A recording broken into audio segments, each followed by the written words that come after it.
You know, there's something absolutely fascinating about the way we've been sold this idea of retirement, and I want to talk about it because it strikes me as one of the most peculiar forms of self-deception that modern civilization has managed to pull off.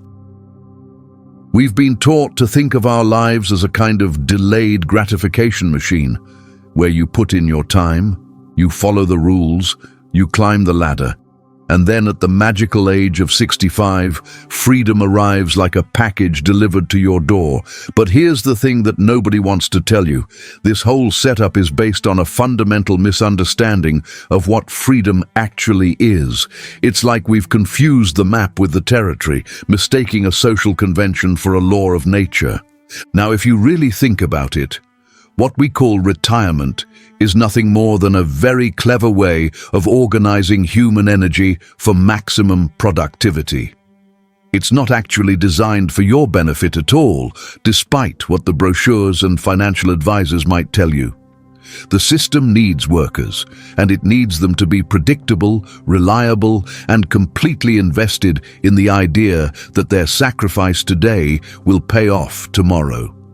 So we've created this beautiful myth where freedom is something you earn, something you deserve after decades of service, something that waits for you at the end of a very long hallway. But the real question is this: who decided that freedom was something you had to wait for? When did we agree that the present moment wasn't good enough, that life was something that happens later, after you've paid your dues? You see, this is where the whole thing becomes rather absurd, because what we're really saying is that being alive right now isn't quite sufficient. We need to postpone aliveness until we've accumulated enough tokens, enough security, enough permission from the system to finally start living. The truth is that retirement, as we understand it, is a relatively recent invention, and it wasn't created out of compassion for aging workers. It was designed as an economic tool, a way to move older employees out of the workforce to make room for younger, more efficient labor. The fact that we've romanticized it as some kind of reward is really quite remarkable when you think about it. We've taken what is essentially an economic disposal system and convinced ourselves it's a gift. Here's what I find most curious about the whole arrangement. We spend the majority of our adult lives training ourselves to be something we're not. And then we wonder why we feel so lost when that role suddenly disappears. You become identified with your function, with your job title, with your position in the hierarchy. You learn to measure your worth by your productivity, your value by your usefulness to the system. And then one day, someone hands you a gold watch and says, "Congratulations, you're free," and you discover that you have no idea what that means. Because what happens when the meetings stop, when the deadlines disappear, when the calendar goes blank? You're left sitting there wondering who you are without the role, without the structure that has defined your existence for 40 years. It's like an actor who has played the same character for so long that when the play ends, he can't remember who he was before the costume went on. The depression rates among new retirees are staggering, and it's not because they lack money or comfort or time. It's because they've lost their identity and they never learned how to exist without one. You see, the real tragedy isn't that people work for 40 years and then retire. The real tragedy is that they spend 40 years postponing their own existence, believing that life is something that begins when work ends. They save up their joy like coins in a jar, thinking they'll spend it all later when they have permission to be happy. But by the time that permission arrives, they've forgotten how to access what they saved. Now, I want to suggest something that might sound rather radical. What if the problem isn't retirement itself, but the entire premise that freedom is something external, something granted by institutions, something that arrives according to a schedule? What if freedom has nothing to do with your age, your bank account, or your employment status? What if it's been available to you all along, hiding in plain sight while you were busy looking elsewhere? The word retirement itself is interesting when you think about it. To retire means to withdraw, to retreat, to pull back from engagement with life. But why would anyone want to do that? Why would the goal of existence be to disengage from existence? It's like saying the purpose of learning to dance is to stop dancing, or the point of developing your voice is to become silent. Here's what I think is really happening.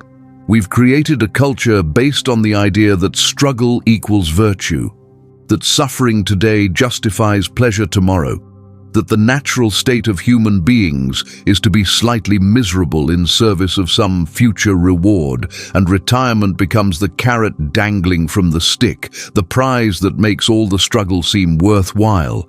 But what if the struggle itself is optional? What if the whole framework is built on a false premise? Let me tell you something about time that most people never really consider. There is no future where your freedom is waiting for you. There is no magical moment when conditions will be perfect for you to start living.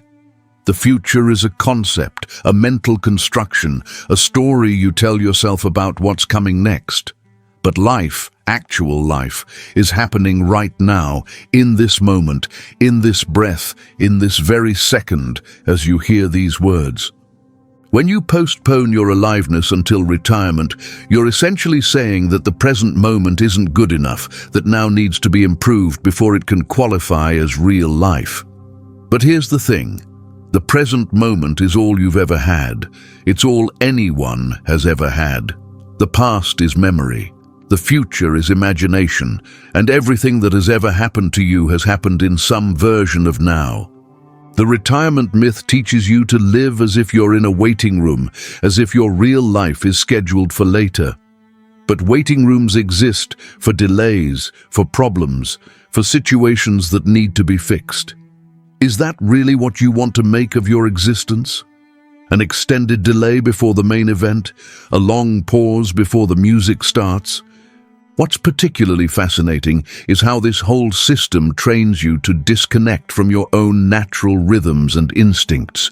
You learn to ignore your body's signals, to override your intuition, to suppress your creativity in service of productivity. You become alienated from your own experience, treating yourself like a machine that needs to be managed rather than a living being that needs to be honored. And then, after decades of this self-alienation, you're suddenly expected to know how to enjoy yourself, how to be spontaneous, how to live without external structure. It's like keeping someone in a small room for 40 years and then opening the door and saying, "Go ahead, run free." They'll likely stand there blinking in the sunlight, having forgotten how their legs work. The financial industry, of course, has turned this entire mythology into a massive profit center. They sell you products designed to capitalize on your fear of the future, your anxiety about security, your belief that you need to accumulate enough stuff to purchase your freedom. But what they're really selling you is the continuation of your own imprisonment, wrapped in the language of liberation. You're told to calculate exactly how much money you'll need to feel safe, as if safety were something you could buy, as if freedom came with a price tag. But the desire for absolute security is really the desire to control the uncontrollable, to make the uncertain certain, to turn life into a mathematical equation with a guaranteed solution. And the more you chase that kind of security, the more insecure you actually become. Here's something that might surprise you. The people who seem most free, most alive, most genuinely happy aren't necessarily the ones with the biggest retirement accounts. They're the ones who have learned to be present with whatever is happening right now, who have discovered that freedom isn't a destination but a way of being, who understand that aliveness isn't conditional on circumstances.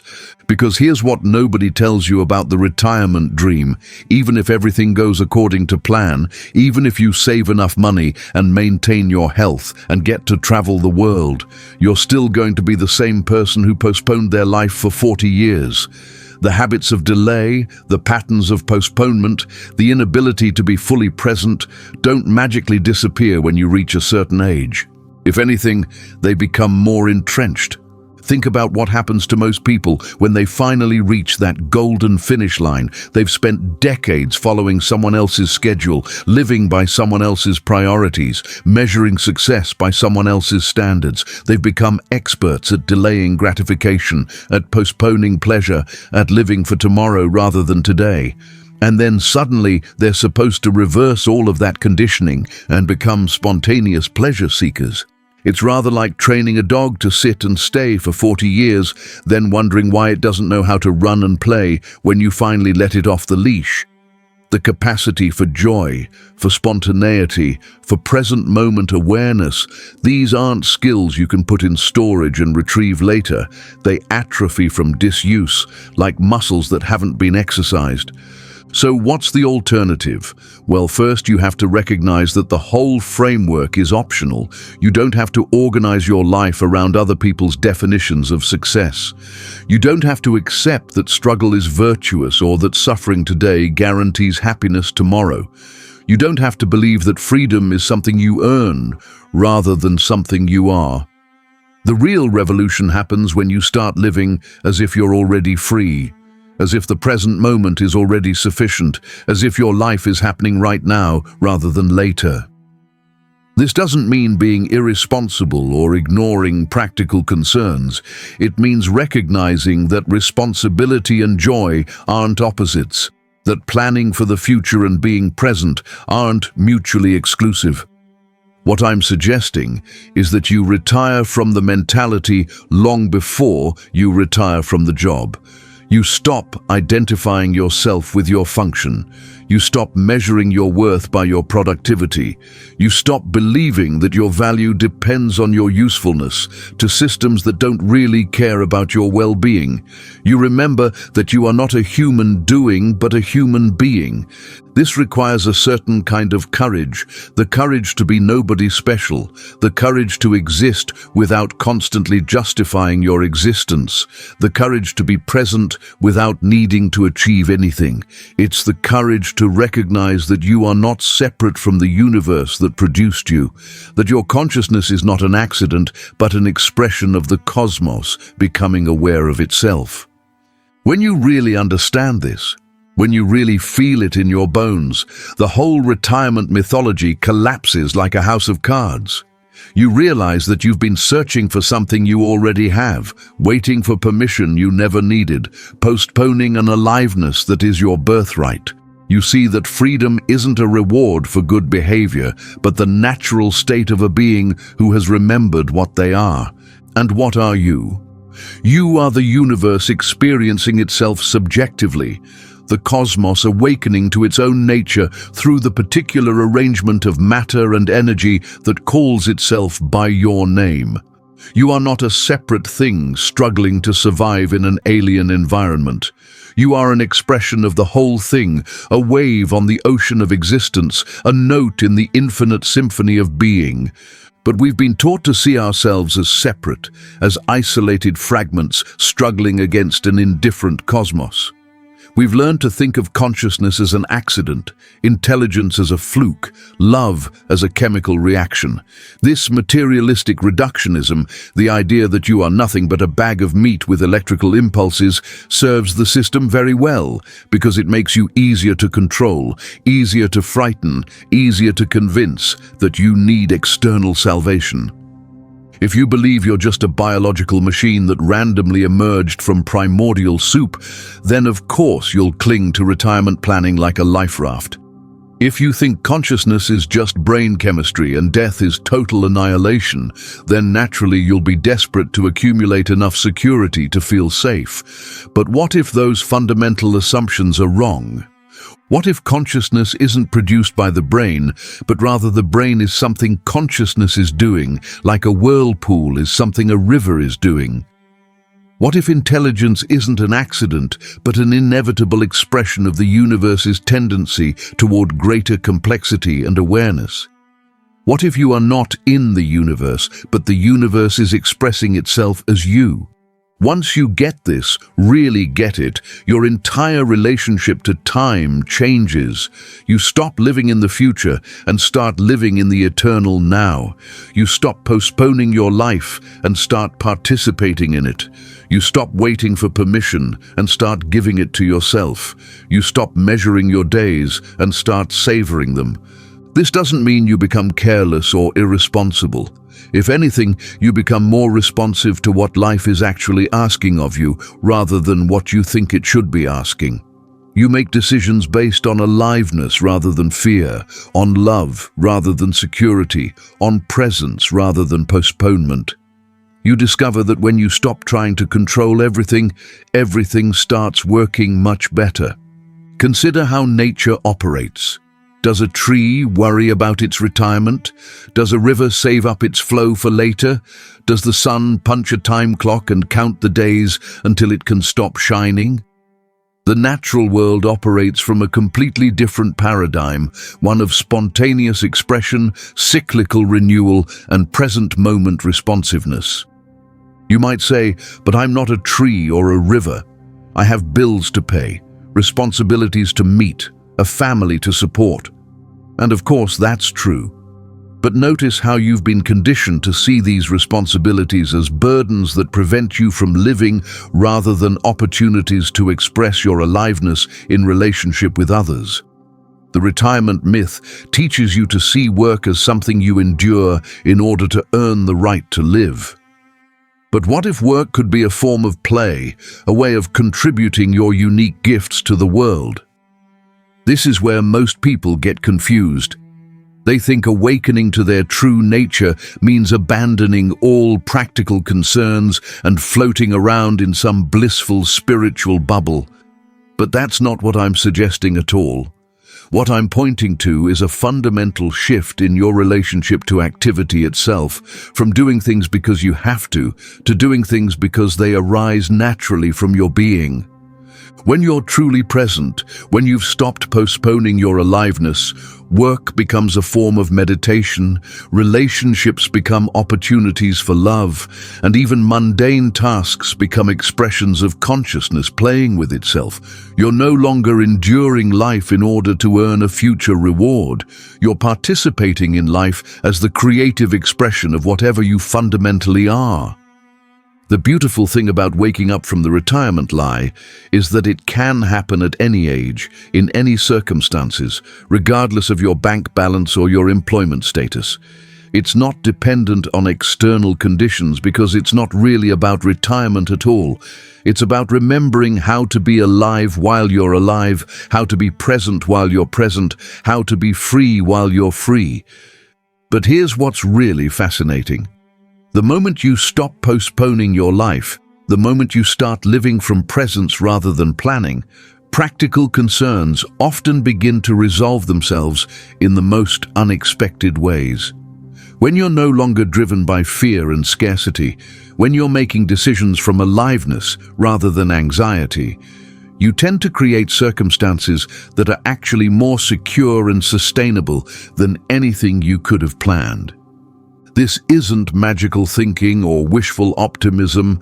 It's a recognition that when you're aligned with the flow of life rather than fighting against it, you have access to intelligence and creativity that you never knew you had. You start noticing opportunities that were always there, but that your fear-based tunnel vision prevented you from seeing. You attract circumstances and people that support your authentic expression rather than drain your energy. And you are free. You've always been free. You just forgot because you were taught to forget, because forgetting keeps the whole system running smoothly. But the moment you remember, the moment you wake up from the trance of postponement, everything changes. Not everything in your external circumstances necessarily, but everything in your relationship to those circumstances. The forgetting isn't accidental. It's built into the very structure of our educational system, our economic system, our entire social organization. From the moment you're old enough to sit in a classroom, you're trained to live for external rewards, grades, approval, advancement. You learn to ignore your inner signals in favor of external authorities. You develop the habit of seeking validation from sources outside yourself. By the time you enter the workforce, this conditioning is so complete that most people have completely lost touch with their own intrinsic motivation. They no longer know what they actually want to do or who they actually are underneath all the roles they've learned to play. They've become so identified with the masks they wear that they think the masks are their faces. You begin to see that life isn't something that happens to you, but something you are constantly creating through your attention, your choices, your way of being in the world. You realize that every moment is an opportunity to be fully alive, not just the moments that fit into your plan or meet your expectations. You discover that freedom isn't a place you arrive at, but a way you choose to be wherever you are. This is perhaps the most radical recognition of all, that you are not the victim of circumstances, but the creator of your experience, not in some grandiose, megalomaniacal way, but in the simple recognition that your consciousness is always choosing what to attend to, how to interpret what's happening, how to respond to whatever arises. And those choices, moment by moment, create the texture and quality of your lived experience. And when you're living from the retirement mentality, you give away this creative power. You act as if your happiness depends on external conditions aligning with your preferences. You wait for permission from authorities, approval from others, or the right circumstances to begin living fully. But when you wake up to your true nature, you realize that the authority you've been seeking outside yourself has been with you all along. This doesn't mean you can control everything that happens. Life will continue to be unpredictable, challenging, and sometimes heartbreaking. But you discover that your capacity to be present with whatever arises, joy or sorrow, success or failure, health or illness, is the only real security you've ever had. And paradoxically, when you stop trying to control everything, you find yourself more able to respond skillfully to whatever life presents. The retirement lie tells you that security comes from accumulating enough resources to insulate yourself from life's uncertainties.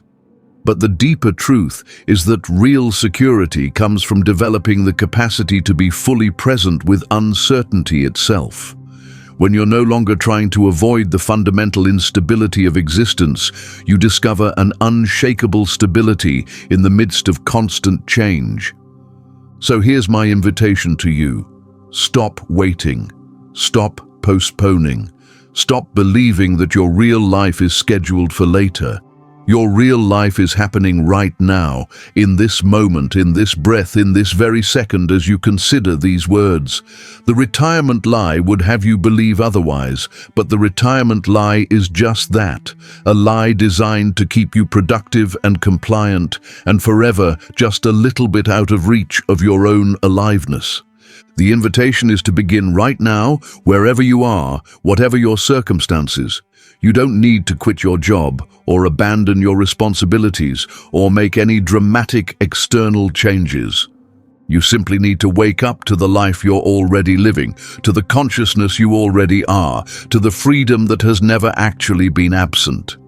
This might mean taking a few moments each day to really feel your breath, to notice the aliveness moving through your body, to appreciate the miracle of awareness itself. It might mean bringing a quality of presence to whatever work you're doing, treating it as an opportunity to express care rather than just earn money. It might mean having conversations that go beyond small talk, making eye contact that really sees the person in front of you, or simply pausing to notice the play of light and shadow around you. These aren't grand gestures or life-changing revelations. They're small acts of presence that accumulate over time into a completely different way of being in the world. They're practices of aliveness that gradually dismantle the habit of postponement and replace it with a growing capacity for joy. The truth is simpler and more radical than any retirement plan. You are already what you've been waiting to become. You already have what you've been trying to earn. You are already free, already whole, already home. The only question is whether you're going to believe it and start living from that recognition, or whether you're going to keep following someone else's map to a destination that doesn't exist. And this recognition doesn't require you to believe anything on faith or accept any particular spiritual or philosophical system. It simply requires you to pay attention to your actual experience right now. Are you breathing? Are you aware? Are you alive? If so, then everything you've been seeking in the future is already available in this moment. The question isn't whether this is true. The question is whether you're willing to notice. The choice, as always, is yours. And the time, as always, is now. The retirement lie would have you believe that the time is later, that the choice belongs to external authorities, that your freedom depends on conditions you can't control. But the deepest truth is exactly the opposite. The time is always now. The choice is always yours, and your freedom is the one thing that no system, no circumstance, no external authority can ever truly take away.